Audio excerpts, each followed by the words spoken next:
He's coming toward us now. Well, we're observing what appears to be a beam coming down to the ground. It's unreal. J'essayais de ne plus regarder. Mais je ne contrôlais plus mon corps. Cette chose m'a submergé. À cette époque, je savais que le ministère de la Défense surveillait les champs de blé de cette zone. Seul un petit nombre d'ovnis correspond à une activité extraterrestre. Activité extraterrestre, perte de contrôle de son corps, affaires étouffées, tout est réuni pour former une parfaite théorie du complot.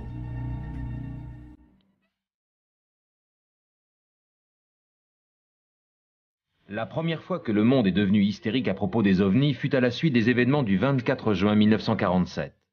En survolant l'État de Washington, le pilote Kenneth Arnold a croisé 9 objets en forme de soucoupe, tout droit sortis des nuages, et se dirigeant droit sur lui.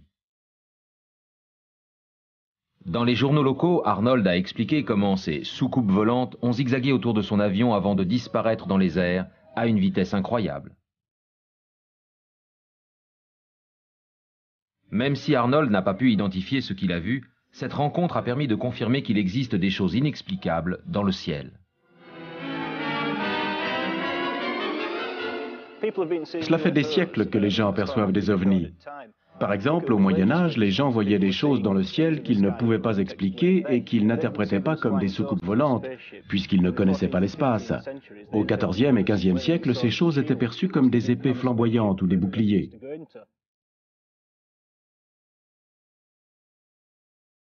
Jusqu'en 1947, ces mystérieux objets volants étaient assimilés à des dirigeables, des avions expérimentaux ou à des ballons météo. Mais les soucoupes de Kenneth Arnold ont tout changé. Les autorités internationales ont pris ces histoires d'ovnis très au sérieux, puisque nous étions à l'époque en pleine guerre froide. Les tensions étaient très fortes entre la Russie et le monde occidental, et les autorités considéraient ces objets volants comme des attaques potentielles.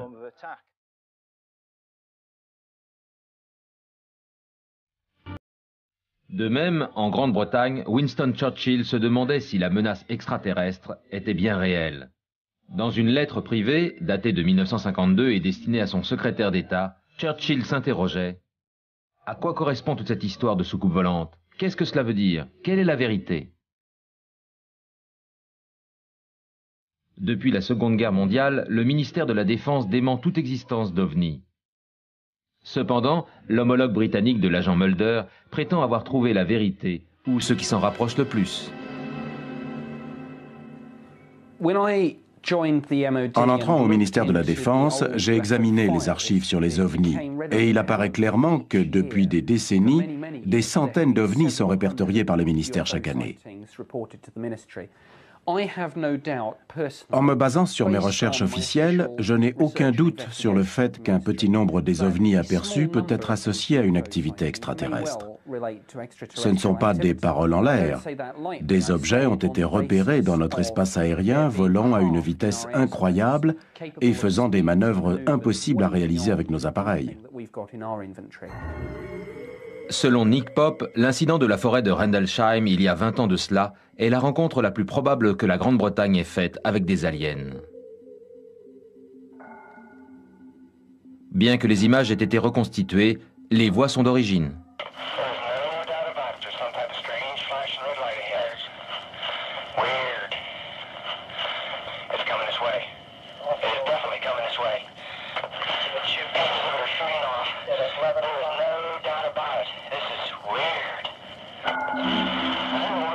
Fin décembre 1980, une lumière étrange a été observée dans la forêt de Rendlesham dans le Suffolk, en Angleterre. Les membres de la base de l'OTAN située à Bentwaters ont pris en chasse cet ovni après qu'il se soit posé dans les arbres. Une patrouille de l'US Air Force est allée enquêter.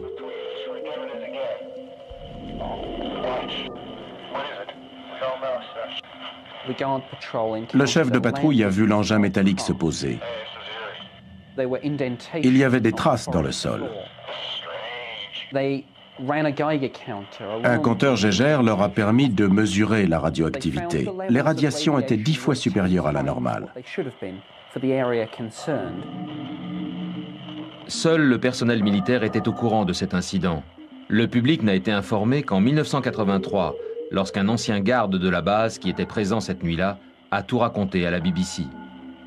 This thing came down, the red light over it, and sat there maybe 2 seconds. It was just a ball of light in the air, maybe 20 feet off the ground, 30 feet, and it dispersed in a multitude of colors. And they all seemed to fall on top of this thing. And before our eyes, it's almost indescribable, but there was a craft, an alien spacecraft.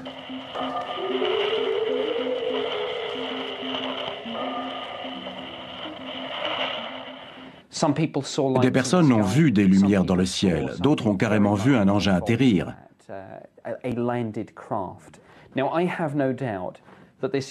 Je réalise aujourd'hui qu'il s'agit d'un cas absolument extraordinaire. Cet événement est la plus importante preuve d'une explication extraterrestre à ce phénomène ovni.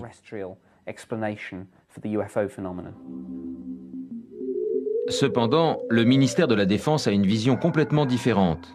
Pour eux, cet incident ne représentait en aucun cas une menace et ne nécessitait pas d'enquête. Mais le ministère ne nous explique pas ce qui s'est passé. Il existe différentes théories qui vont de manœuvres de l'OTAN à d'éventuels intrus martiens. Cela fait 20 ans que l'ufologue Jenny Randles enquête sur le sujet. Elle pense avoir percé le mystère de cette nuit-là. L'incident de la forêt de Rendlesham est très certainement l'enquête la plus complexe de ma carrière. C'est le cas le plus connu en Grande-Bretagne. Après la Deuxième Guerre mondiale, de nombreuses expériences secrètes y ont été menées. Pendant les années 70, un système radar super puissant a été expérimenté ici. Il envoyait des faisceaux d'énergie très puissants dans l'espace qui rebondissaient dans l'ionosphère.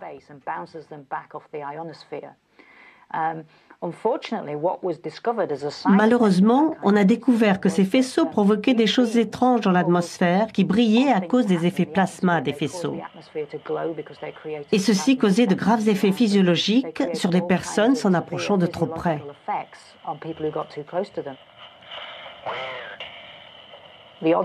Il y a de grandes chances qu'une telle expérience ait été en cours au moment de cet incident et que ces personnes se soient retrouvées dans ce champ énergétique.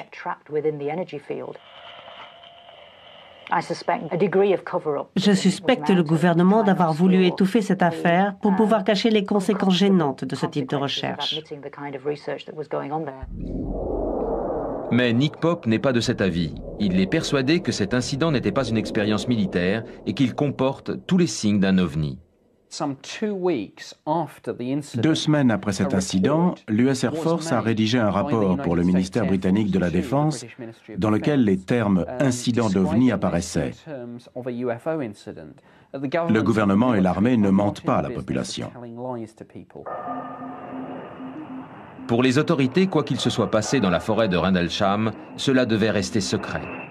We were threatened by the government agencies. They were not military people. We were interrogated. We met with some people, and the basic feeling and the basic thing they said to us is that no one will believe you, first off. So go on with your lives. Go about your lives. Live the most normal life you can, and forget it. If you make it hot under the collar for us, Uncle Sam supplies ample bullets, and bullets are cheap. And they didn't actually say they'd kill us, but they actually put their point across that they would use force if necessary. Ainsi, le livre sur une rencontre britannique du 3e type demeure bel et bien fermé.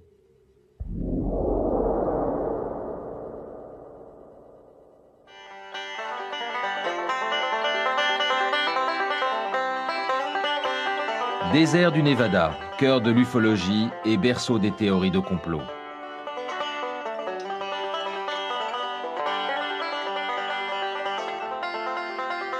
Le lac Groom, à environ 130 km au nord-ouest de Las Vegas. De nombreux théoriciens pensent non seulement que le gouvernement connaît l'existence des aliens, mais également qu'ils travaillent à leur côté dans ce complexe militaire. Plus connue sous le nom de Zone 51, cette base recouvre plus de 6000 km². Elle est patrouillée par des gardes armés qui disposent du droit de tuer. L'accès au public est strictement interdit. La zone 51 a été créée en 1955. C'était un partenariat entre la CIA et le célèbre Martin Lockheed, créateur de l'avion espion U-2.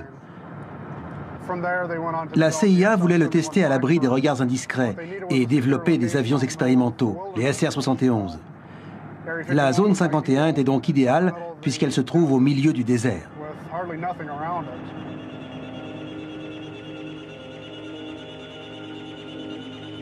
Donald Emory passe le plus clair de son temps à surveiller ce qui se passe autour de cette base. Cependant, il admet qu'il est très difficile de savoir ce qui se passe à l'intérieur.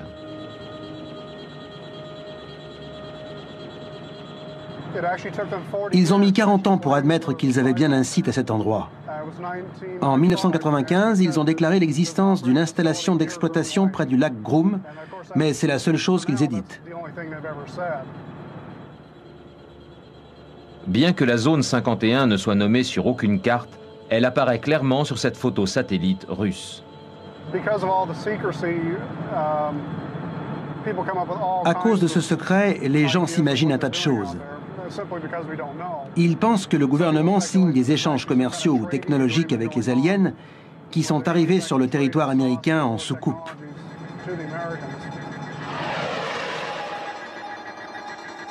En 1996, un homme qui prétend avoir travaillé dans la zone 51 fait une déclaration à la BBC. Mieux encore, il affirme être entré dans un engin alien. The emotions, the feeling that I felt inside when I first entered the craft are quite different from what you'd expect. It's a very ominous feeling. A feeling as if you shouldn't be there. I know that sounds kind of corny, but that is truly how I felt. Le physicien Bob Lazar a déclaré à la BBC qu'il avait rejoint une équipe ultra secrète dont le but était de dupliquer les engins extraterrestres entreposés dans la zone 51. The propulsion system is quite exotic. It's a gravity propulsion system. There's no propeller, there's no jet exhaust, there's no obvious mode of propulsion. The first time I saw the disc fly, it lifted virtually silently off the ground. We're looking at something about 52 feet in diameter, just hovering silently in the air. It drifted over to the left, to the right, and then set back down. Pretty uneventful test, but it was quite impressive. Lazar n'a pas seulement dit avoir travaillé dans la zone 51. Il a également dit qu'il avait été transféré dans un site souterrain appelé S4. Ce site ultra secret serait situé sous la montagne. Les engins aliens y seraient entreposés, ainsi que peut-être des corps extraterrestres. Je ne souhaite pas discréditer tout cela car je n'ai aucune preuve. Mais en me basant sur mes recherches, ce site correspond plus à une base aérienne qui permet de tester les armes à énergie qu'à un entrepôt d'extraterrestres.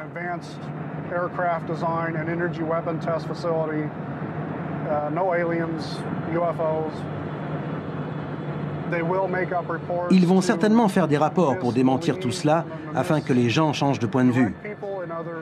Il y a clairement une conspiration puisque s'il ne s'agit que d'une base aérienne, ils doivent la garder secrète afin que nos ennemis éventuels ne connaissent pas son existence.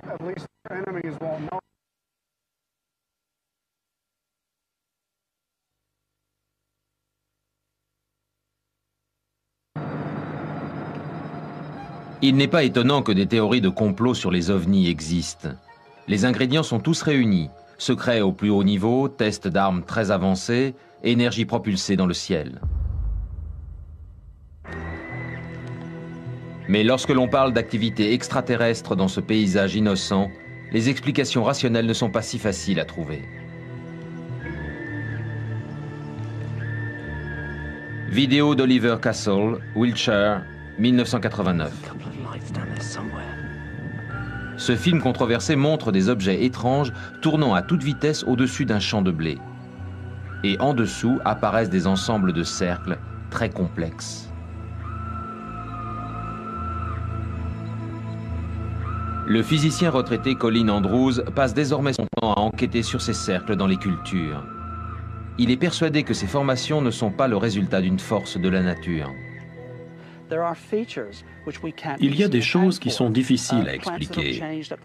D'un point de vue cellulaire, en pliant ces plantes de cette manière, elles devraient se casser. Mais ce n'est pas le cas. En 1983, Colin Andrews a marché dans ces formes étranges pour la première fois. Je conduisais en compagnie des officiers Andover et Petersfield, et sur ma gauche, j'ai aperçu ces cercles parfaits dans un champ de blé. Il a très vite découvert qu'il y en avait beaucoup d'autres.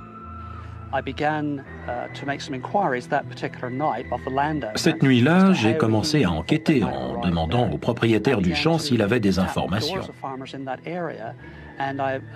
Je suis également allé me renseigner chez les fermiers de la région, à la police et au ministère de la Défense.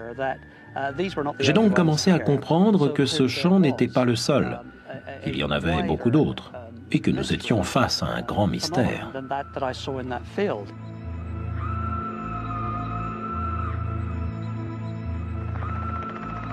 Les dénicheurs de cercles du monde entier se rassemblent à Wiltshire chaque été dans l'espoir de percer ce mystère. On a remarqué qu'à travers le monde, ces cercles dans les champs de culture apparaissaient près des sites archéologiques, comme les cercles de pierre, les grands tumulus ou les pyramides.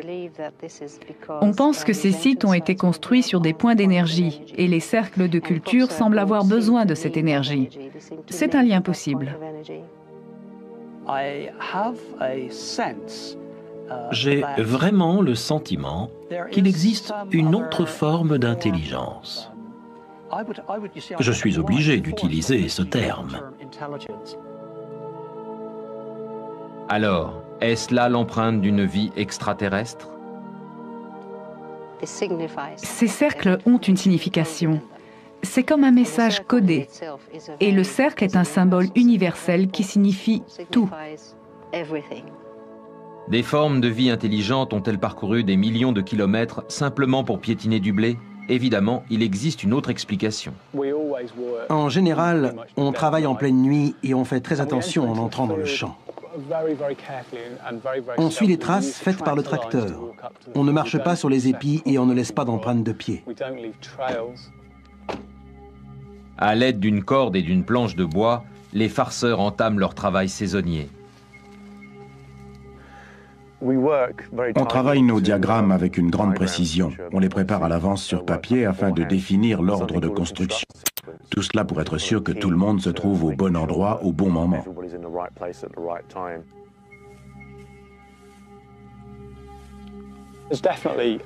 On travaille vraiment en symbiose.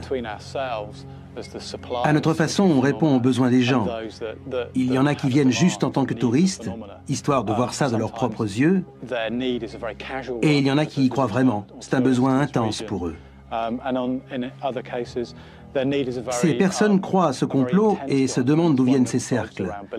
Dans les deux cas, notre but est uniquement de les faire rêver.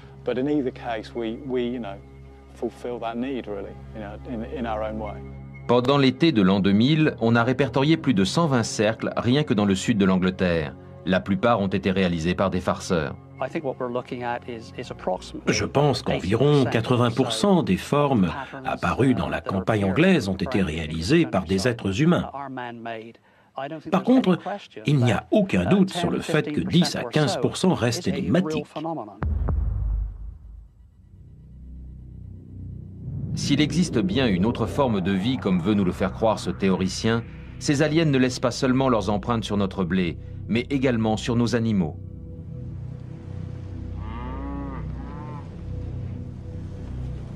En septembre 1967, une chose très étrange s'est produite dans le Colorado. Ce fut le début de l'un des mystères les plus sinistres de l'ufologie, un phénomène qui ne trouva aucune explication rationnelle. Dans un journal local, le fermier Beryl Lewis a décrit comment l'un de ses meilleurs chevaux, Snippy, a été retrouvé mort et mutilé. Son cou avait été dépecé avec une telle précision qu'on aurait dit une opération chirurgicale. Un autre phénomène était très étrange. Les empreintes de Snippy s'arrêtaient à 30 mètres de l'endroit où il avait été retrouvé. Mais ce ne fut pas un cas isolé. Depuis les années 60 et surtout aux États-Unis, les fermiers et habitants de la campagne retrouvent régulièrement des animaux morts, dont certaines parties du corps, comme les oreilles, le rectum ou le vagin, ont été enlevées avec précision. Un vrai travail de chirurgien. En l'espace de 47 ans, le nombre s'élève à des milliers de bêtes, rien qu'en Amérique du Nord, le Canada compris.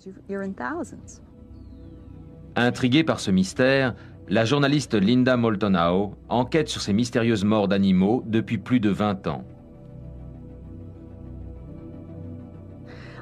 J'ai interrogé plusieurs propriétaires de ranch victimes de mutilations sur leur bétail. Ils connaissent les conséquences des prédateurs et des maladies sur les bêtes. Certains ont même connu des sectes sataniques qui poignardaient leurs animaux. Mais ces mutilations n'ont rien à voir avec ça. Elles sont réalisées avec une telle précision que les gens se posent beaucoup de questions. Dans l'Utah, 14 bêtes du troupeau du fermier Eli Warnick ont été mutilées en l'espace de 5 ans. Il est persuadé que l'explication est paranormale. It's just a completely different deal, and people that think it's predators is not, they're just not living in the real world. They haven't seen enough to know what they're talking about. I think these cattle are immobilized, they're picked up, removed from our property. This operation is done somewhere else, and I think these cattle are brought back and left on site. Dans de nombreux cas, les fermiers affirment avoir vu des faisceaux de lumière mystérieux au niveau des lieux de mutilation.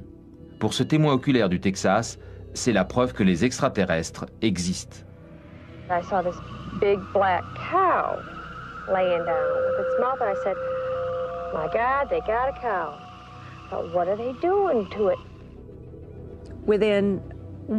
Pendant le premier mois de mes recherches, j'ai discuté avec des shérifs, des fermiers et des collègues journalistes.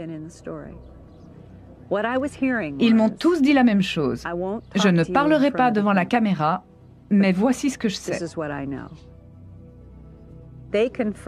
D'après leurs connaissances, ils m'ont confirmé que le gouvernement américain connaît l'existence d'entités biologiques extraterrestres depuis le milieu des années 50. Ils affirment que cette intelligence non humaine est en contact avec notre planète. Ces entités extraterrestres seraient les responsables de ces morts peu communes.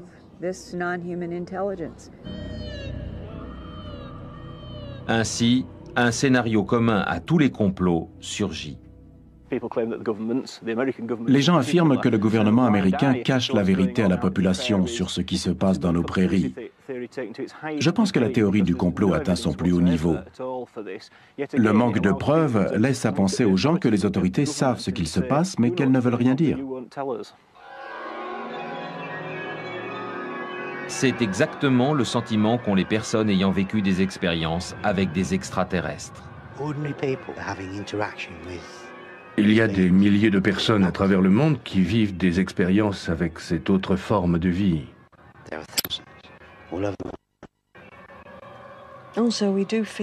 Nous avons également l'impression que de nombreuses personnes pensent que les gouvernements veulent étouffer ce phénomène d'OVNI. Ils en savent beaucoup plus qu'ils ne le disent. Ce sont des experts. La rencontre de Diane et Peter Shepherd avec des aliens ressemble à des centaines d'autres à travers le monde. Un soir de l'été 1975, ils roulaient sur une route nationale près de Northampton lorsqu'une boule de lumière rouge est apparue dans le ciel, droit devant eux. Ils ont immédiatement garé la voiture sur le bas-côté. Diane prétend avoir été instantanément paralysée et se rappelle de peu de choses. Peter affirme que cette lumière a communiqué avec lui pendant plus de 40 minutes.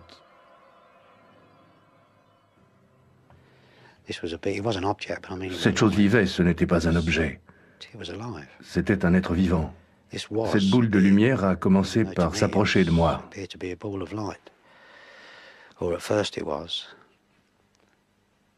Ensuite, elle m'a submergé.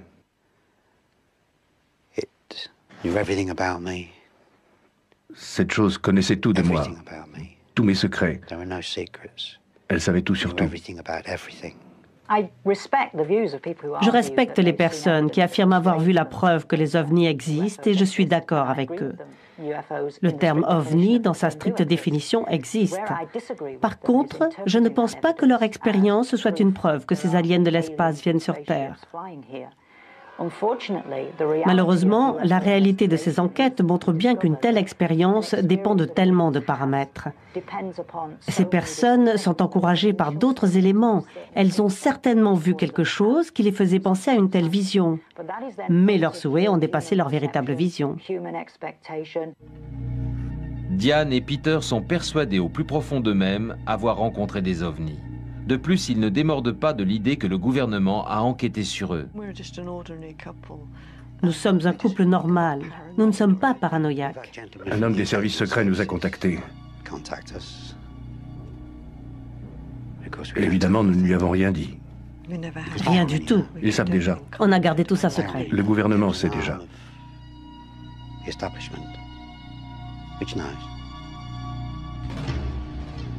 Lorsque nous avons posé la question au ministère de la Défense, ils ont répondu qu'aucun de leurs agents n'avait interrogé le couple, ni même ne les avait contactés. Les complots se sont-ils développés à cause de tels avis radicalement opposés? Concernant la soi-disant dissimulation faite par le gouvernement à propos des ovnis, je peux formellement dire qu'il n'y a aucun complot. Cela fait 15 ans que je travaille au ministère de la Défense, dont 3 années passées au bureau des ovnis, où je m'occupais de cela quotidiennement. Le gouvernement ne dissimule rien à la population. Il n'y a aucun complot.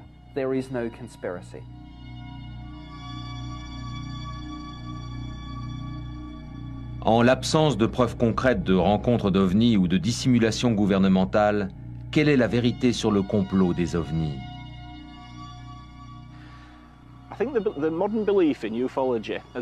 Nous vivons à une époque post-industrielle, post-religieuse et post-nucléaire. Je pense que les gens ont besoin de croire en quelque chose de nouveau. Ils ont trouvé cette sorte d'intervention divine à laquelle ils croient. Cela les change de ce qui se passe sur Terre. Le sujet d'une vie extraterrestre redonne de l'espoir aux gens. Ils pensent ainsi qu'il existe autre chose que la Terre, quelque chose de plus grand. Il est nécessaire d'ajouter que, depuis plus de 40 ans, les scientifiques émettent des signaux dans la galaxie dans l'espoir d'obtenir une réponse intelligente. Mais jusqu'à présent, personne n'a décroché le téléphone.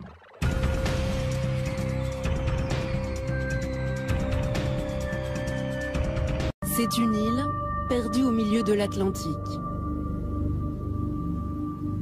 Une île qui ressemble à un décor de cinéma. Une île dont l'histoire relève de la science-fiction, car ici, au détour d'un pic, vous pouvez faire des rencontres du troisième type.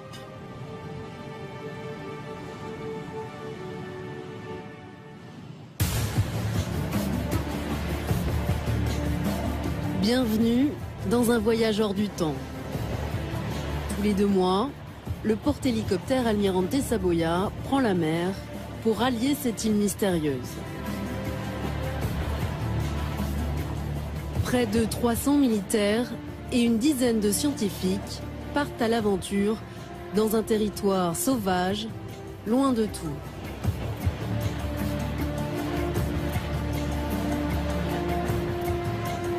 Le commandant de ce navire, c'est lui, Oscar Moreira. C'est la 3e fois qu'il se rend là-bas. On est parti de Rio de Janeiro, dans la région sud-est du Brésil. Et là, vous voyez, on est ici. Et on va jusque là-bas, à Trindade.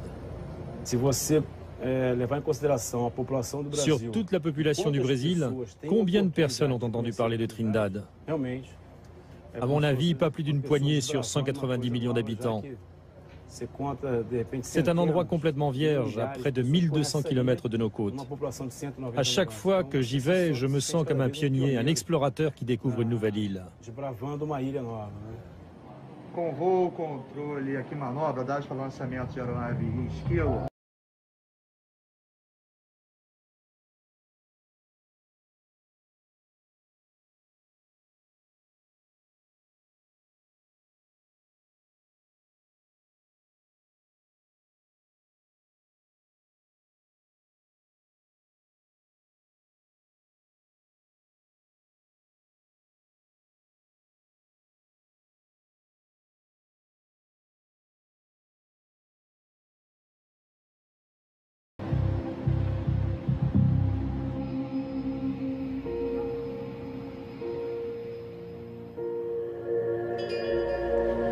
Et puis un beau matin, il y a de l'agitation en passerelle.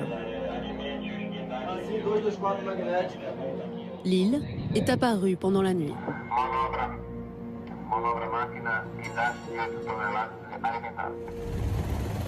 À Trindade, il n'y a aucun port. Le dernier voyage se fait par les airs. Les scientifiques embarquent, destination ailleurs.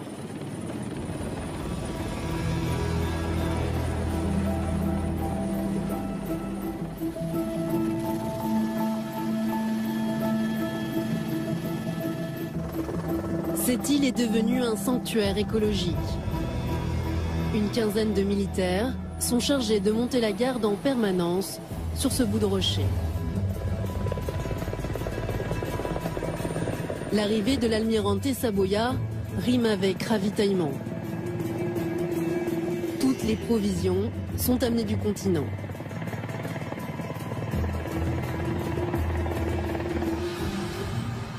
Le responsable du déchargement, c'est lui, Justino, un fusilier marin. C'est la 11e fois qu'il vient sur cette île.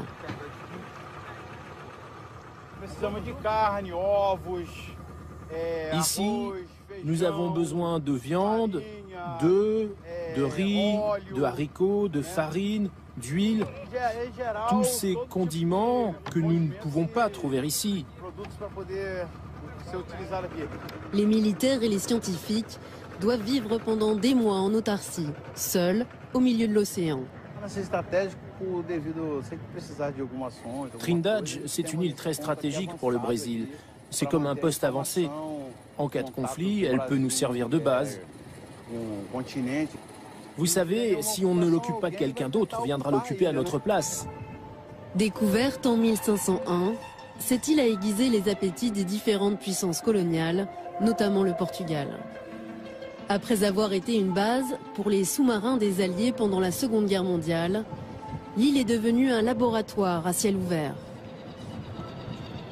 Les scientifiques déjà présents sur l'île font découvrir aux petits nouveaux leur nouvel univers. Un univers où prolifèrent des centaines d'espèces d'oiseaux et de plantes endémiques. Trindade, c'est la planète Mars au milieu du Grand Bleu.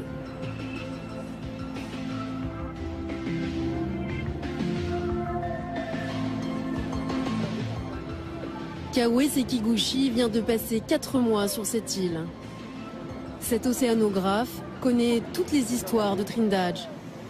Dans cette grotte, une quinzaine de personnes ont trouvé la mort pour tenter de retrouver un trésor. Sur cette île, il y a la légende du trésor perdu. Un corsaire espagnol a été surpris par des pirates et l'a caché précipitamment dans ces montagnes. Un des fils de ces pirates a essayé de retrouver ce trésor. On dit qu'il est enterré sous la colline rouge là-bas. Depuis des siècles, il y a eu beaucoup d'expéditions pour tenter de le retrouver. Mais personne n'y est arrivé.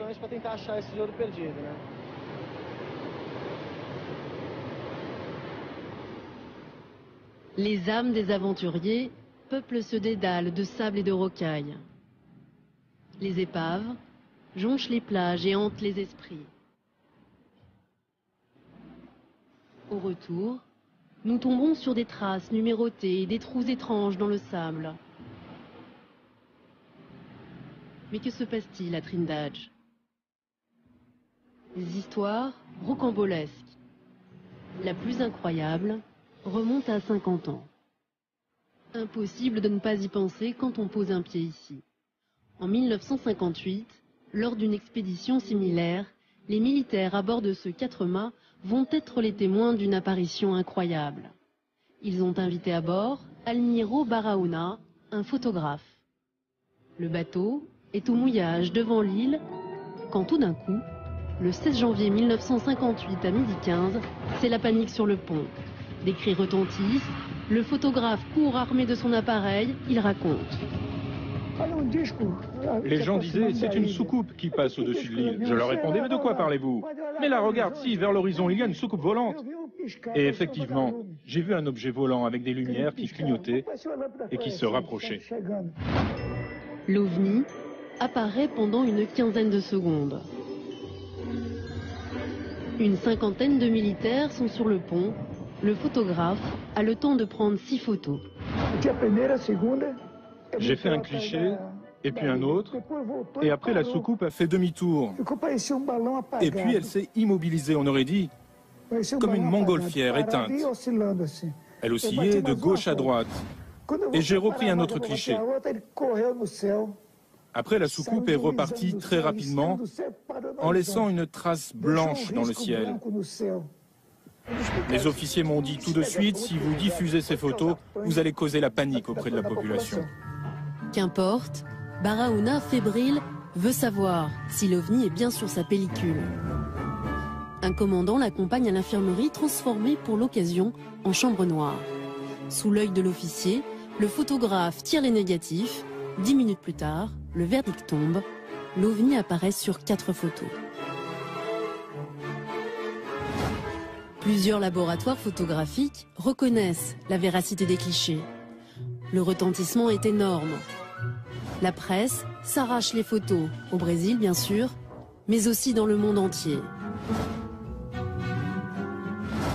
Même le président brésilien de l'époque, Juscelino Kubitschek, valide les photos. C'est un scoop mondial. Barahona empoche 100 000 € et la petite île de Trindade devient célèbre dans le monde entier. Mieux encore, ce qui accrédite la thèse du photographe, c'est qu'apparemment ce n'est pas la première fois que des ovnis apparaissent dans le ciel de Trindade. Sur le bateau au retour, j'ai surpris un officier discutant avec son commandant et lui disait « Commandant, une nouvelle soucoupe est apparue. » C'est bien la preuve qu'il y en avait eu d'autres auparavant. Vrai ou faux? En tout cas, depuis 1958 sur Trindade, des gradés aperçoivent régulièrement des objets volants non identifiés. Sur l'île, il y a une petite station de météorologie. En 1997, ces militaires chargés d'envoyer des ballons-sondes ont fait une drôle de découverte. Un ovni est apparu. J'ai couru pour aller chercher mon appareil photo, mais il a continué de descendre et disparu derrière le pic. Non, j'ai pas eu peur, non, mais le problème en fait, c'est que personne va me croire, c'est sûr ça.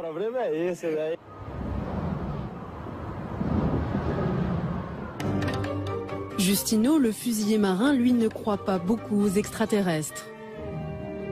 Après 11 voyages sur l'île, il n'a toujours pas vu l'ombre d'une soucoupe. Si Trindade est le paradis des ovnis, c'est aussi le sien. C'est Justino qui a tracé tous les chemins sur l'île. Ici, c'est un peu chez lui. Ici, vous avez une paix infinie, une tranquillité incroyable. Vous avez le temps de vous retrouver. Vous êtes en dehors du tumulte du monde. En quelques minutes ou en quelques jours à peine, quand vous posez un pied sur cette île, vous vous coupez avec le monde réel. C'est peut-être ça le problème à Trindade. Couper avec le réel et rentrer dans la féerie de la nuit à l'heure où des êtres bizarres envahissent les plages.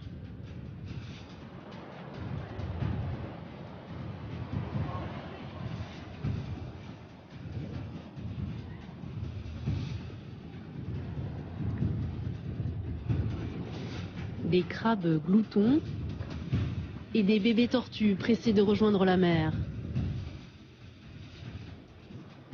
Thaïs Rocha est biologiste et travaille pour Tamar, une association de sauvegarde des tortues. Les éclosions se font toujours de nuit, car il fait toujours beaucoup moins chaud.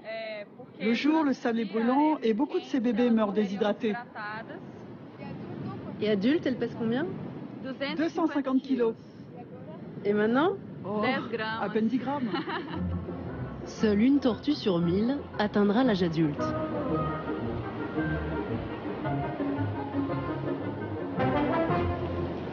Et voilà ce que donne une petite tortue verte quand elle avoisine les 20 ans. La responsable des trous étranges sur la plage, c'est elle.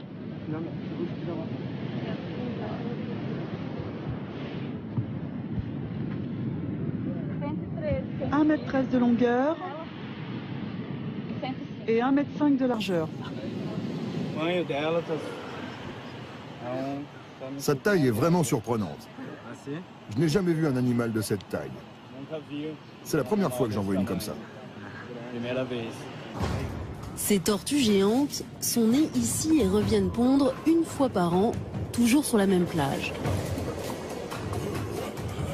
Ce sont les seuls êtres étranges que nous avons croisés cette nuit-là. Jusqu'ici, aucune trace d'ovni.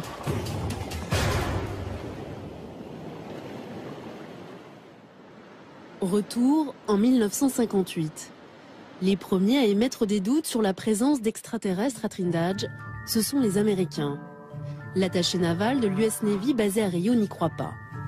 Dans son rapport, il écrit noir sur blanc qu'il est impossible que des ovnis soient venus sur une île aussi aride. Son argument a de quoi faire sourire.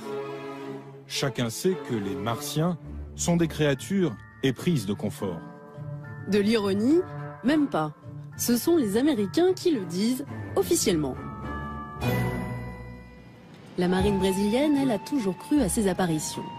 À bord de l'Almirante Saboia, le commandant Oscar Moreira a lui aussi son point de vue sur l'affaire.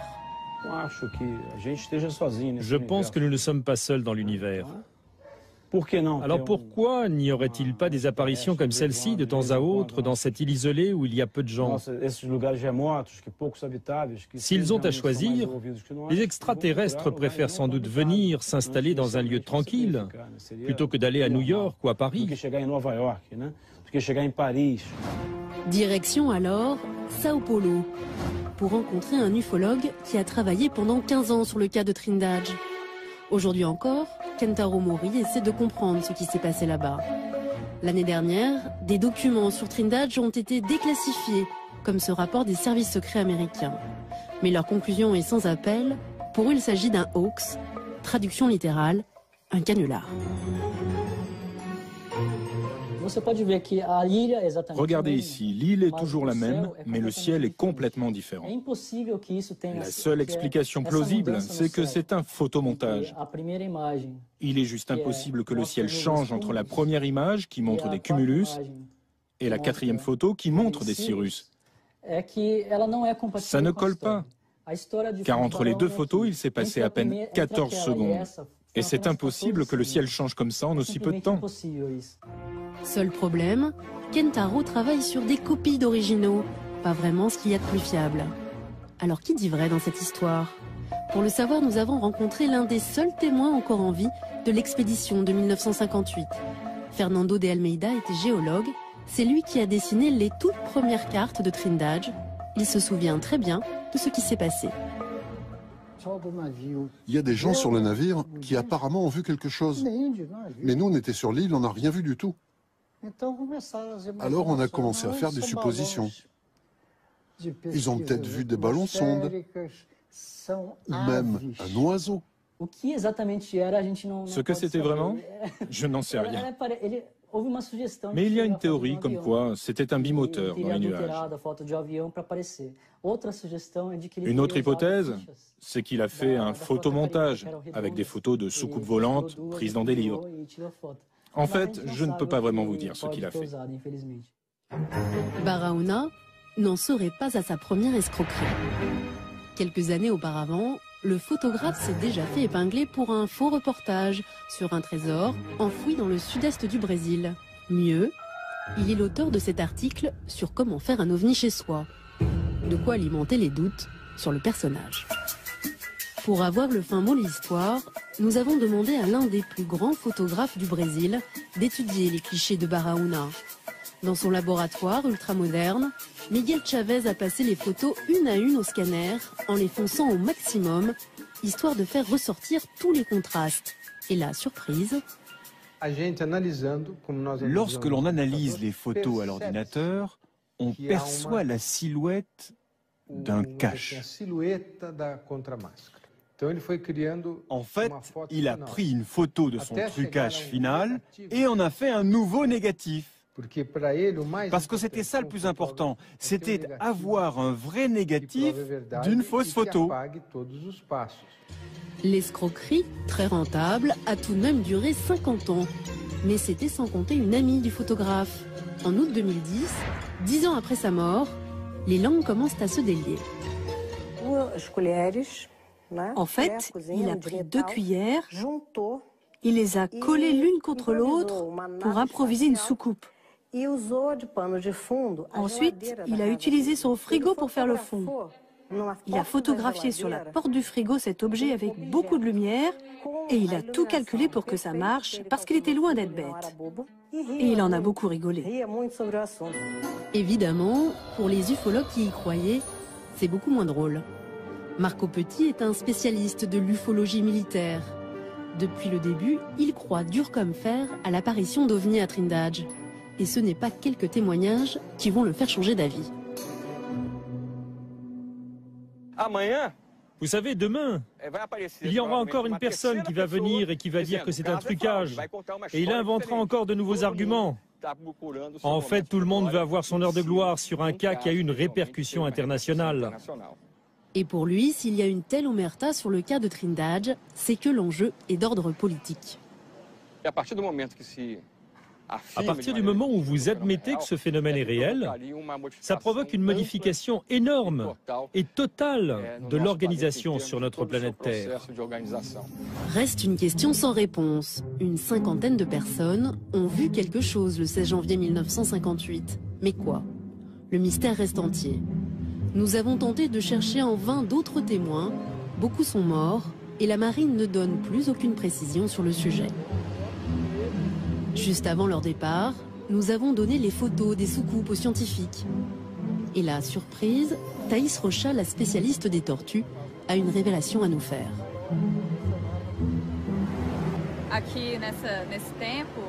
Quand j'étais à la plage une nuit, un objet lumineux est apparu dans le ciel. Et je ne sais pas vraiment ce que c'était. Il y avait une lumière plus forte à côté du pic. Et nous avons regardé cette lumière qui brillait, comme une étoile. Elle était forte, après elle diminuait. Elle était forte, elle diminuait de nouveau. Et ça faisait des petits mouvements pas très brusques. Un témoignage qui concorde parfaitement avec celui du photographe 50 ans auparavant. Décidément, Trindade nous surprendra toujours. Après 4 mois sur l'île, Thaïs repart. Justino, lui, reste.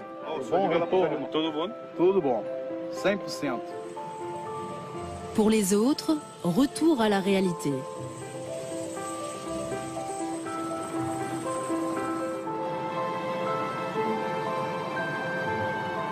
Comme un clin d'œil pour finir l'histoire, pour notre départ, le seul nuage au-dessus de l'île ressemble étrangement à une soucoupe volante. Nous laissons dans notre sillage un paradis peuplé de créatures étranges, un monde à part, mystérieux jusqu'au bout. Nous avons également l'impression que de nombreuses personnes pensent que les gouvernements veulent étouffer ce phénomène d'OVNI. Ils en savent beaucoup plus qu'ils ne le disent. Ce sont des experts. La rencontre de Diane et Peter Shepherd avec des aliens ressemble à des centaines d'autres à travers le monde. Un soir de l'été 1975, ils roulaient sur une route nationale près de Northampton lorsqu'une boule de lumière rouge est apparue dans le ciel, droit devant eux. Ils ont immédiatement garé la voiture sur le bas-côté. Diane prétend avoir été instantanément paralysée et se rappelle de peu de choses. Peter affirme que cette lumière a communiqué avec lui pendant plus de 40 minutes. Cette chose vivait, ce n'était pas un objet. C'était un être vivant. Cette boule de lumière a commencé par s'approcher de moi.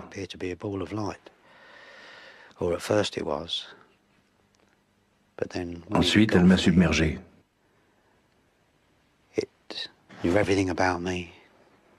Cette chose connaissait tout de moi, tous mes secrets.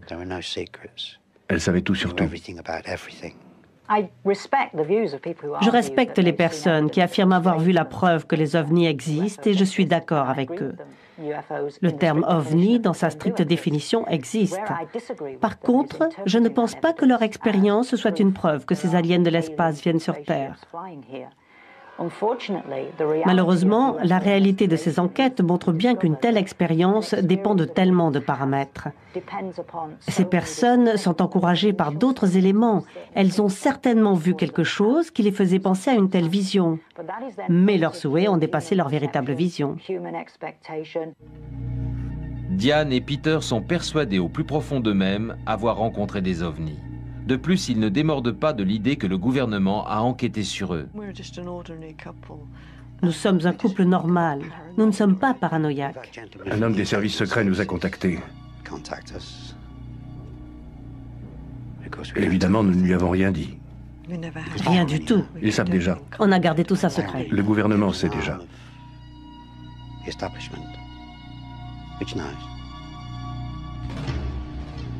Lorsque nous avons posé la question au ministère de la Défense, ils ont répondu qu'aucun de leurs agents n'avait interrogé le couple, ni même ne les avait contactés. Les complots se sont-ils développés à cause de tels avis radicalement opposés? Concernant la soi-disant dissimulation faite par le gouvernement à propos des ovnis, je peux formellement dire qu'il n'y a aucun complot. Cela fait 15 ans que je travaille au ministère de la Défense, dont 3 années passées au bureau des ovnis, où je m'occupais de cela quotidiennement. Le gouvernement ne dissimule rien à la population. Il n'y a aucun complot.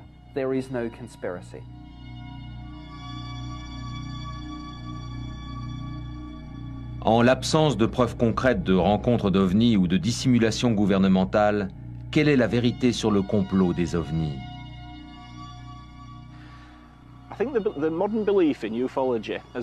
Nous vivons à une époque post-industrielle, post-religieuse et post-nucléaire.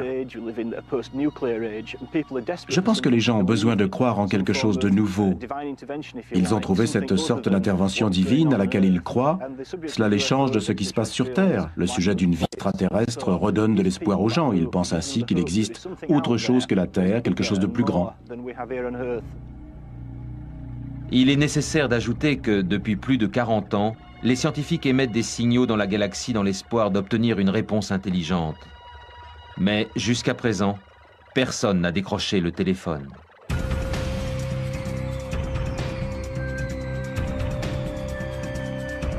C'est une île perdue au milieu de l'Atlantique. Une île qui ressemble à un décor de cinéma. Une île dont l'histoire relève de la science-fiction, car ici, au détour d'un pic, vous pouvez faire des rencontres du troisième type.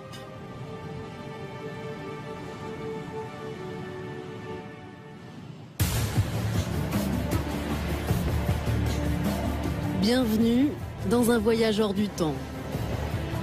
Tous les 2 mois, le porte-hélicoptère Almirante Saboya prend la mer pour rallier cette île mystérieuse. Près de 300 militaires et une dizaine de scientifiques partent à l'aventure dans un territoire sauvage, loin de tout.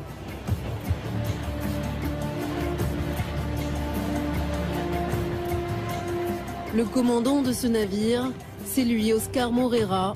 C'est la 3e fois qu'il se rend là-bas. On est parti de Rio de Janeiro, dans la région sud-est du Brésil. Et là, vous voyez, on est ici.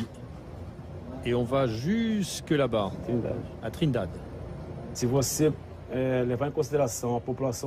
toute la population du Brésil, combien de personnes ont entendu parler de Trindade? À mon avis, pas plus d'une poignée sur 190 millions d'habitants. C'est un endroit complètement vierge, à près de 1200 km de nos côtes. À chaque fois que j'y vais, je me sens comme un pionnier, un explorateur qui découvre une nouvelle île. Com voo, controle, aqui manobra, dados para lançamento de aeronave em esquilo.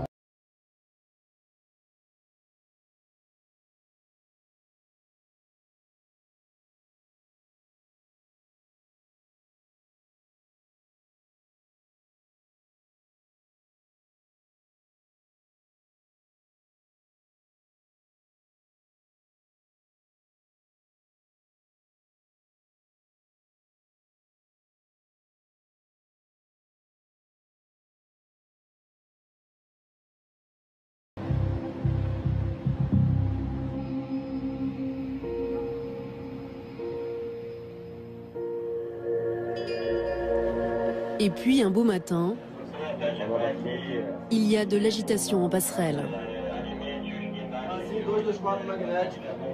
L'île est apparue pendant la nuit.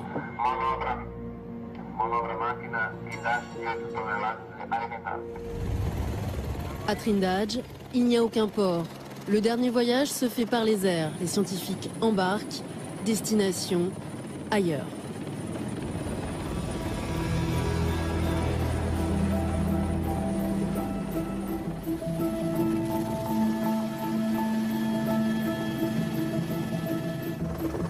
Cette île est devenue un sanctuaire écologique.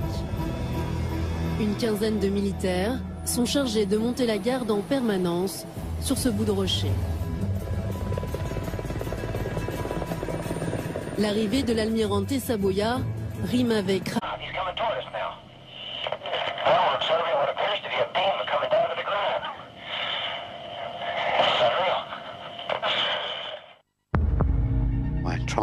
J'essayais de ne plus regarder.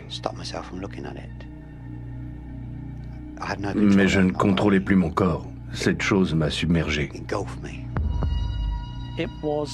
À cette époque, je savais que le ministère de la Défense surveillait les champs de blé de cette zone. Seul un petit nombre d'ovnis correspond à une activité extraterrestre.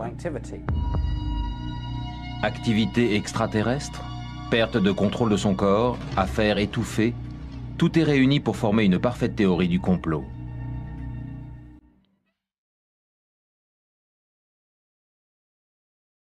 La première fois que le monde est devenu hystérique à propos des ovnis fut à la suite des événements du 24 juin 1947.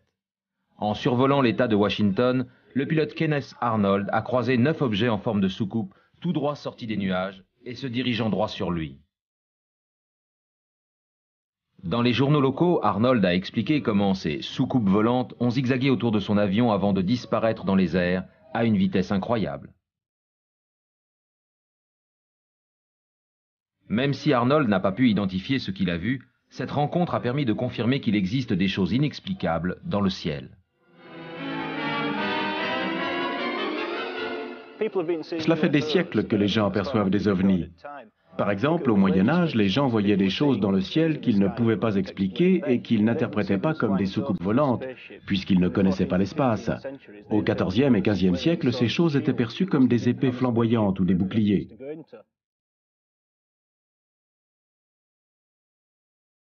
Jusqu'en 1947, ces mystérieux objets volants étaient assimilés à des dirigeables, des avions expérimentaux ou à des ballons météo. Mais les soucoupes de Kenneth Arnold ont tout changé. Les autorités internationales ont pris ces histoires d'ovnis très au sérieux, puisque nous étions à l'époque en pleine guerre froide. Les tensions étaient très fortes entre la Russie et le monde occidental, et les autorités considéraient ces objets volants comme des attaques potentielles.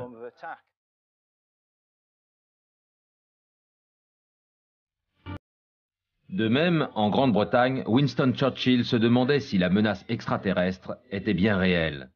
Dans une lettre privée, datée de 1952 et destinée à son secrétaire d'État, Churchill s'interrogeait « À quoi correspond toute cette histoire de soucoupe volante? Qu'est-ce que cela veut dire? Quelle est la vérité ?» Depuis la Seconde Guerre mondiale, le ministère de la Défense dément toute existence d'ovnis. Cependant, l'homologue britannique de l'agent Mulder prétend avoir trouvé la vérité, ou ce qui s'en rapproche le plus. En entrant au ministère de la Défense, j'ai examiné les archives sur les ovnis, et il apparaît clairement que depuis des décennies, des centaines d'ovnis sont répertoriés par le ministère chaque année. En me basant sur mes recherches officielles, je n'ai aucun doute sur le fait qu'un petit nombre des ovnis aperçus peut être associé à une activité extraterrestre. Ce ne sont pas des paroles en l'air. Des objets ont été repérés dans notre espace aérien, volant à une vitesse incroyable et faisant des manœuvres impossibles à réaliser avec nos appareils. Selon Nick Pope, l'incident de la forêt de Rendlesham il y a 20 ans de cela est la rencontre la plus probable que la Grande-Bretagne ait faite avec des aliens. Bien que les images aient été reconstituées, les voix sont d'origine.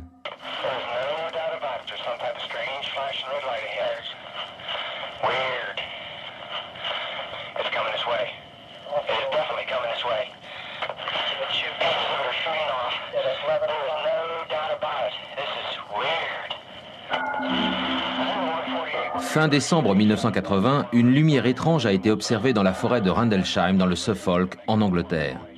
Les membres de la base de l'OTAN située à Bentwaters ont pris en chasse cet ovni après qu'il se soit posé dans les arbres. Une patrouille de l'US Air Force est allée enquêter.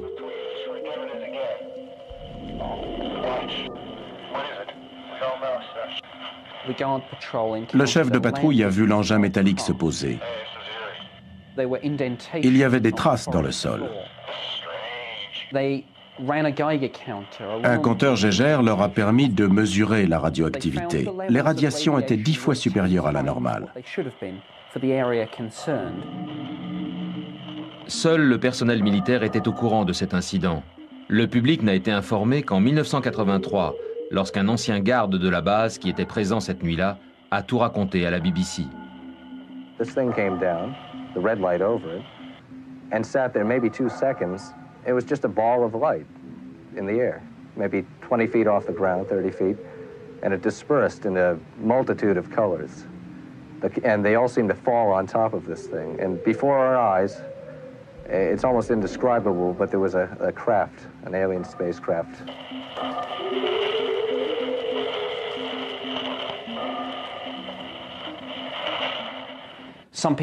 Des personnes ont vu des lumières dans le ciel, d'autres ont carrément vu un engin atterrir.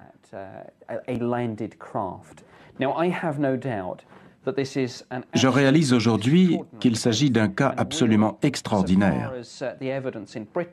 Cet événement est la plus importante preuve d'une explication extraterrestre à ce phénomène ovni.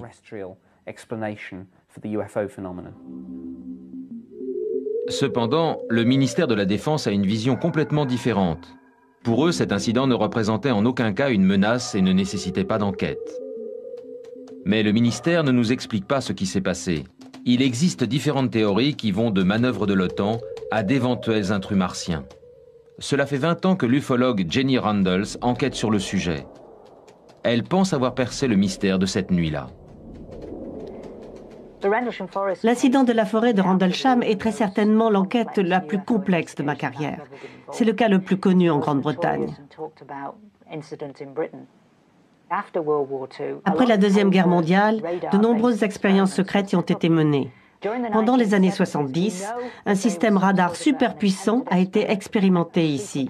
Il envoyait des faisceaux d'énergie très puissants dans l'espace qui rebondissaient dans l'ionosphère.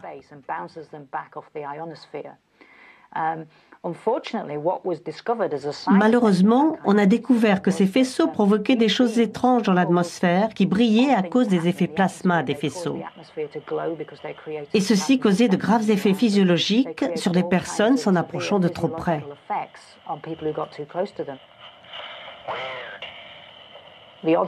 Il y a de grandes chances qu'une telle expérience ait été en cours au moment de cet incident et que ces personnes se soient retrouvées dans ce champ énergétique.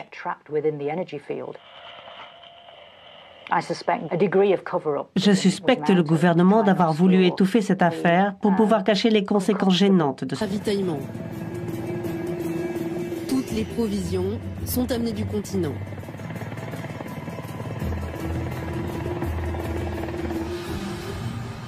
Le responsable du déchargement, c'est lui, Justino, un fusilier marin.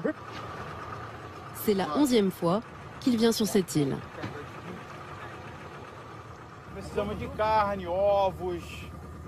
Ici, nous avons besoin de viande, d'œufs, de riz, de haricots, de farine, d'huile, tous ces condiments que nous ne pouvons pas trouver ici. Les militaires et les scientifiques doivent vivre pendant des mois en autarcie, seuls au milieu de l'océan. Trindade, c'est une île très stratégique pour le Brésil. C'est comme un poste avancé. En cas de conflit, elle peut nous servir de base. Vous savez, si on ne l'occupe pas, quelqu'un d'autre viendra l'occuper à notre place. Découverte en 1501, cette île a aiguisé les appétits des différentes puissances coloniales, notamment le Portugal. Après avoir été une base pour les sous-marins des Alliés pendant la Seconde Guerre mondiale, l'île est devenue un laboratoire à ciel ouvert. Les scientifiques déjà présents sur l'île font découvrir aux petits nouveaux leur nouvel univers. Un univers où prolifèrent des centaines d'espèces d'oiseaux et de plantes endémiques. Trindade, c'est la planète Mars au milieu du Grand Bleu.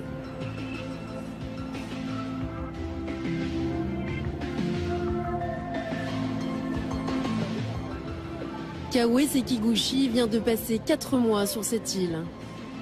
Cet océanographe connaît toutes les histoires de Trindade. Dans cette grotte, une quinzaine de personnes ont trouvé la mort pour tenter de retrouver un trésor. Sur cette île, il y a la légende du trésor perdu. Un corsaire espagnol a été surpris par des pirates et l'a caché précipitamment dans ces montagnes. Un des fils de ces pirates a essayé de retrouver ce trésor.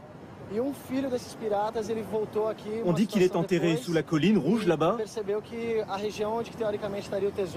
Depuis des siècles, il y a eu beaucoup d'expéditions pour tenter de le retrouver. Mais personne n'y est arrivé.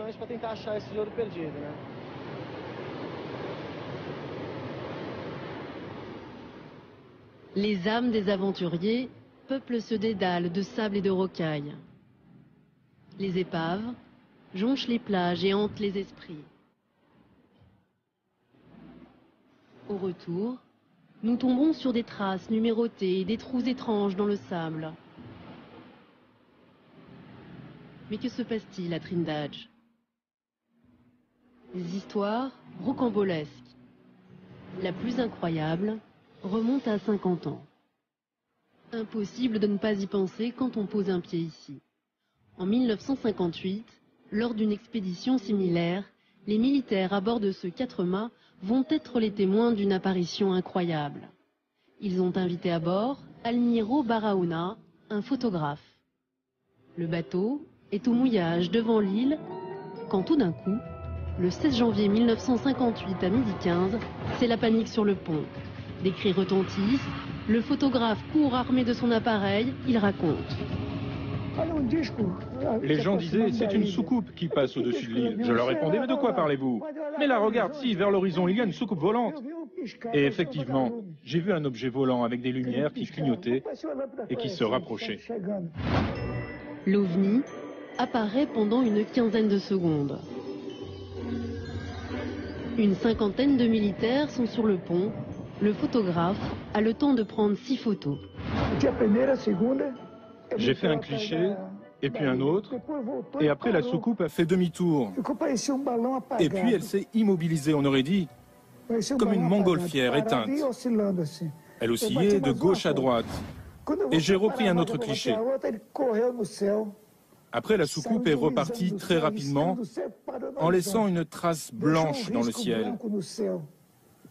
Les officiers m'ont dit tout de suite, si vous diffusez ces photos, vous allez causer la panique auprès de la population. Qu'importe, Barahona, fébrile, veut savoir si l'OVNI est bien sur sa pellicule. Un commandant l'accompagne à l'infirmerie transformée pour l'occasion en chambre noire. Sous l'œil de l'officier, le photographe tire les négatifs. 10 minutes plus tard, le verdict tombe. L'OVNI apparaît sur 4 photos. Plusieurs laboratoires photographiques reconnaissent la véracité des clichés. Le retentissement est énorme. La presse s'arrache les photos, au Brésil bien sûr, mais aussi dans le monde entier. Même le président brésilien de l'époque, Juscelino Kubitschek, valide les photos. C'est un scoop mondial. Barahona empoche 100 000 € et la petite île de Trindade devient célèbre dans le monde entier. Mieux encore, ce qui accrédite la thèse du photographe, c'est qu'apparemment ce n'est pas la première fois que des ovnis apparaissent dans le ciel de Trindade. Sur le bateau au retour, j'ai surpris un officier discutant avec son commandant. Il lui disait, « Commandant, une nouvelle soucoupe est apparue. » C'est bien la preuve qu'il y en avait eu d'autres auparavant. Vrai ou faux? En tout cas, depuis 1958 sur Trindade, des gradés aperçoivent régulièrement des objets volants non identifiés. Sur l'île, il y a une petite station de météorologie. En 1997, ces militaires chargés d'envoyer des ballons sondes ont fait une drôle de découverte. Un ovni est apparu. J'ai couru pour aller chercher mon appareil photo, mais il a continué de descendre et disparu derrière le pic. Non, j'ai pas eu peur, non, non, non, mais le problème, en fait, c'est que personne va me croire, c'est sûr, ça.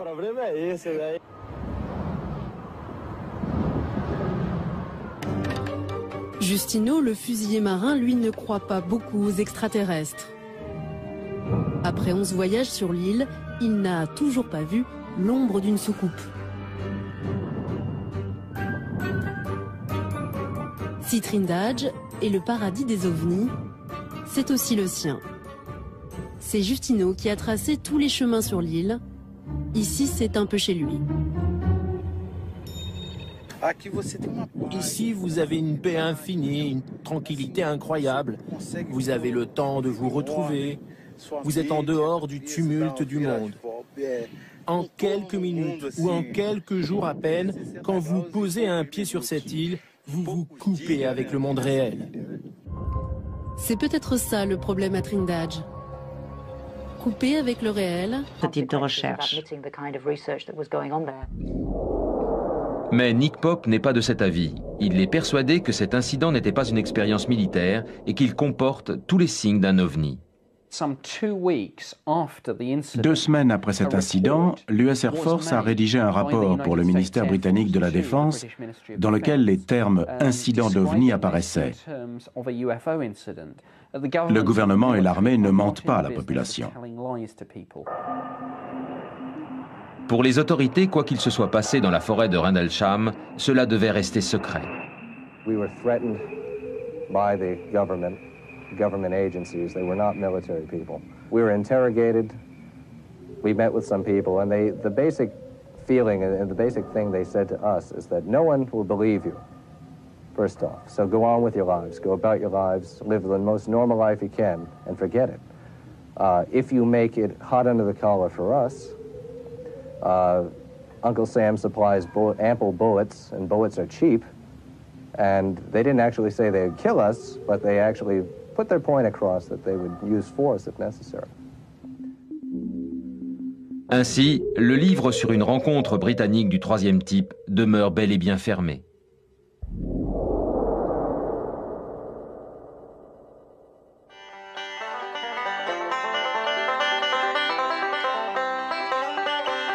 Désert du Nevada, cœur de l'ufologie et berceau des théories de complot.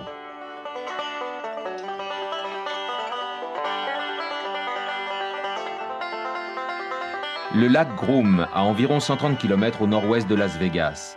De nombreux théoriciens pensent non seulement que le gouvernement connaît l'existence des aliens, mais également qu'il travaille à leur côté dans ce complexe militaire. Plus connue sous le nom de Zone 51, cette base recouvre plus de 6000 km². Elle est patrouillée par des gardes armés qui disposent du droit de tuer. L'accès au public est strictement interdit. La zone 51 a été créée en 1955. C'était un partenariat entre la CIA et le célèbre Martin Lockheed, créateur de l'avion espion U-2. La CIA voulait le tester à l'abri des regards indiscrets et développer des avions expérimentaux, les SR-71. La zone 51 était donc idéale puisqu'elle se trouve au milieu du désert.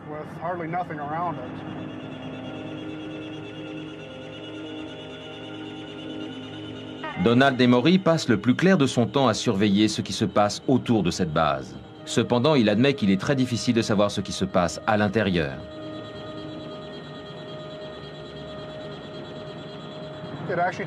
Ils ont mis 40 ans pour admettre qu'ils avaient bien un site à cet endroit. En 1995, ils ont déclaré l'existence d'une installation d'exploitation près du lac Groom, mais c'est la seule chose qu'ils aient dite. Bien que la zone 51 ne soit nommée sur aucune carte, elle apparaît clairement sur cette photo satellite russe. À cause de ce secret, les gens s'imaginent un tas de choses. Ils pensent que le gouvernement signe des échanges commerciaux ou technologiques avec les aliens qui sont arrivés sur le territoire américain en soucoupe.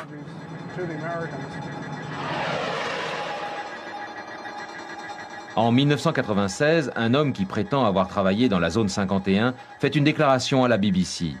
Mieux encore, il affirme être entré dans un engin alien. The emotions, the feeling that I felt inside when I first entered the craft are quite different from what you'd expect. It's a very ominous feeling, a feeling as if you shouldn't be there. I know that sounds kind of corny, but that is truly how I felt. Le physicien Bob Lazar a déclaré à la BBC qu'il avait rejoint une équipe ultra secrète dont le but était de dupliquer les engins extraterrestres entreposés dans la zone 51. The propulsion system is quite exotic. It's a gravity propulsion system. There's no propeller, there's no jet exhaust, there's no obvious mode of propulsion. The first time I saw the disc fly, it lifted virtually silently off the ground. We're looking at something about 52 feet in diameter, just hovering silently in the air. It drifted over to the left, to the right, and then set back down. Pretty uneventful test, but it was quite impressive. Lazar n'a pas seulement dit avoir travaillé dans la zone 51. Il a également dit qu'il avait été transféré dans un site souterrain appelé S4. Ce site ultra secret serait situé sous la montagne. Les engins aliens y seraient entreposés, ainsi que peut-être des corps extraterrestres. Je ne souhaite pas discréditer tout cela car je n'ai aucune preuve. Mais en me basant sur mes recherches, ce site correspond plus à une base aérienne qui permet de tester les armes à énergie qu'à un entrepôt d'extraterrestres.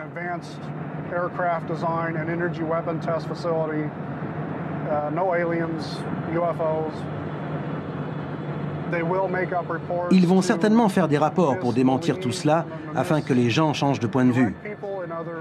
Il y a clairement une conspiration puisque s'il ne s'agit que d'une base aérienne, ils doivent la garder secrète afin que nos ennemis éventuels ne connaissent pas son existence.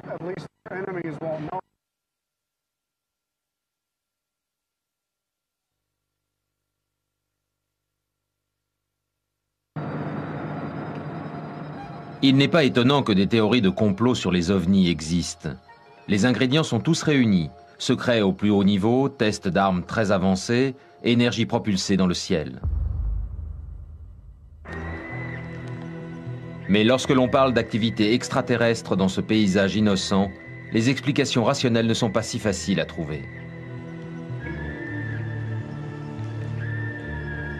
Vidéo d'Oliver Castle, Wiltshire, 1989. Ce film controversé montre des objets étranges tournant à toute vitesse au-dessus d'un champ de blé. Et en dessous apparaissent des ensembles de cercles très complexes. Le physicien retraité Colin Andrews passe désormais son temps à enquêter sur ces cercles dans les cultures. Il est persuadé que ces formations ne sont pas le résultat d'une force de la nature. Il y a des choses qui sont difficiles à expliquer. D'un point de vue cellulaire, en pliant ces plantes de cette manière, elles devraient se casser. Mais ce n'est pas le cas. En 1983, Colin Andrews a marché dans ces formes étranges pour la première fois. Je conduisais en compagnie des officiers Andover et Petersfield, et sur ma gauche, j'ai aperçu ces cercles parfaits dans un champ de blé. Il a très vite découvert qu'il y en avait beaucoup d'autres. Cette nuit-là, j'ai commencé à enquêter en demandant au propriétaire du champ s'il avait des informations. Je suis également allé me renseigner chez les fermiers de la région, à la police et au ministère de la Défense. J'ai donc commencé à comprendre que ce champ n'était pas le seul, qu'il y en avait beaucoup d'autres, et que nous étions face à un grand mystère.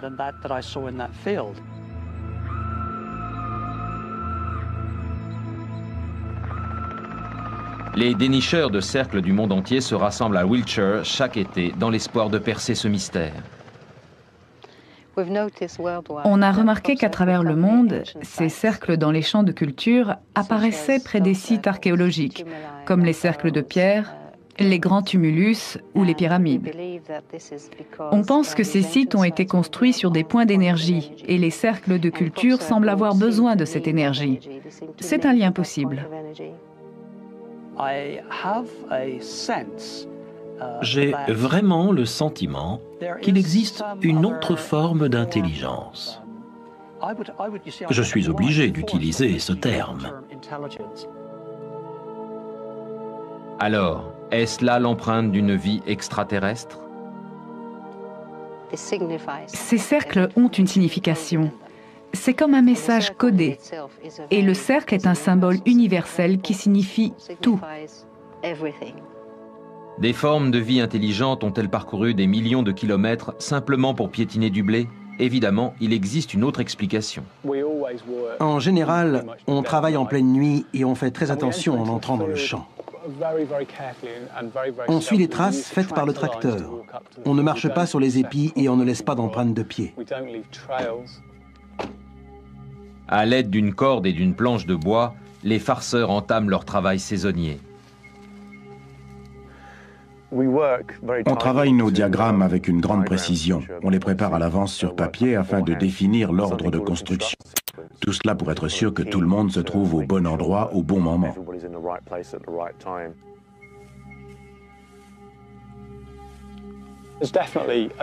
On travaille vraiment en symbiose. À notre façon, on répond aux besoins des gens. Il y en a qui viennent juste en tant que touristes, histoire de voir ça de leurs propres yeux, et il y en a qui y croient vraiment. C'est un besoin intense pour eux. Ces personnes croient à ce complot et se demandent d'où viennent ces cercles. Dans les deux cas, notre but est uniquement de les faire rêver.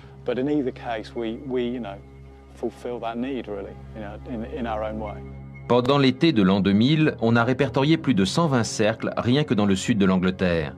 La plupart ont été réalisés par des farceurs.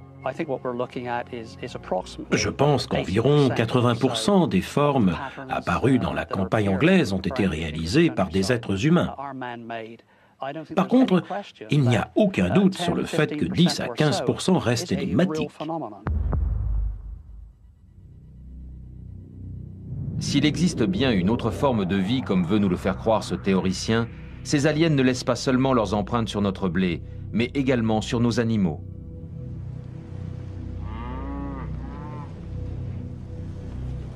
En septembre 1967, une chose très étrange s'est produite dans le Colorado. Ce fut le début de l'un des mystères les plus sinistres de l'ufologie, un phénomène qui ne trouva aucune explication rationnelle.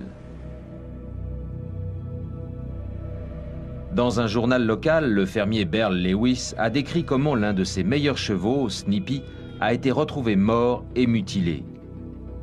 Son cou avait été dépecé avec une telle précision qu'on aurait dit une opération chirurgicale. Un autre phénomène était très étrange. Les empreintes de Snippy s'arrêtaient à 30 mètres de l'endroit où il avait été retrouvé. Mais ce ne fut pas un cas isolé. Depuis les années 60 et surtout aux États-Unis, les fermiers et habitants de la campagne retrouvent régulièrement des animaux morts, dont certaines parties du corps, comme les oreilles, le rectum ou le vagin, ont été enlevées avec précision. Un vrai travail de chirurgien. En l'espace de 47 ans, le nombre s'élève à des milliers de bêtes, rien qu'en Amérique du Nord, le Canada compris. Intriguée par ce mystère, la journaliste Linda Moulton-Howe enquête sur ces mystérieuses morts d'animaux depuis plus de 20 ans. J'ai interrogé plusieurs propriétaires de ranch victimes de mutilations sur leur bétail. Ils connaissent les conséquences des prédateurs et des maladies sur les bêtes. Certains ont même connu des sectes sataniques qui poignardaient leurs animaux. Mais ces mutilations n'ont rien à voir avec ça. Elles sont réalisées avec une telle précision que les gens se posent beaucoup de questions. Dans l'Utah, 14 bêtes du troupeau du fermier Eli Warnick ont été mutilées en l'espace de 5 ans. Il est persuadé que l'explication est paranormale. It's just a completely different deal, and people that think it's predators is not, they're just not living in the real world. They haven't seen enough to know what they're talking about. I think these cattle are immobilized, they're picked up, removed from our property. This operation is done somewhere else, and I think these cattle are brought back and left on site. Dans de nombreux cas, les fermiers affirment avoir vu des faisceaux de lumière mystérieux au niveau des lieux de mutilation. Pour ce témoin oculaire du Texas, c'est la preuve que les extraterrestres existent. I saw this big black cow laying down with its mouth, and I said, "My God, they got a cow. But what are they doing to it?"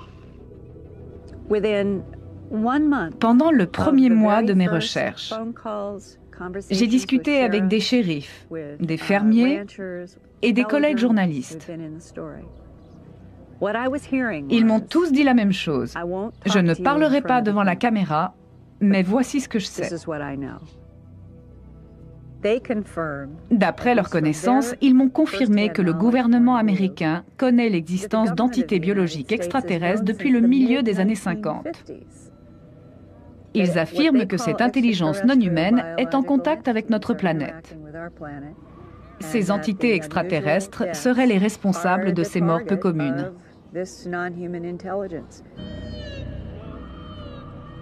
Ainsi, un scénario commun à tous les complots surgit. Les gens affirment que le gouvernement américain cache la vérité à la population sur ce qui se passe dans nos prairies. Je pense que la théorie du complot atteint son plus haut niveau. Le manque de preuves laisse à penser aux gens que les autorités savent ce qu'il se passe, mais qu'elles ne veulent rien dire. C'est exactement le sentiment qu'ont les personnes ayant vécu des expériences avec des extraterrestres. Il y a des milliers de personnes à travers le monde qui vivent des expériences avec cette autre forme de vie.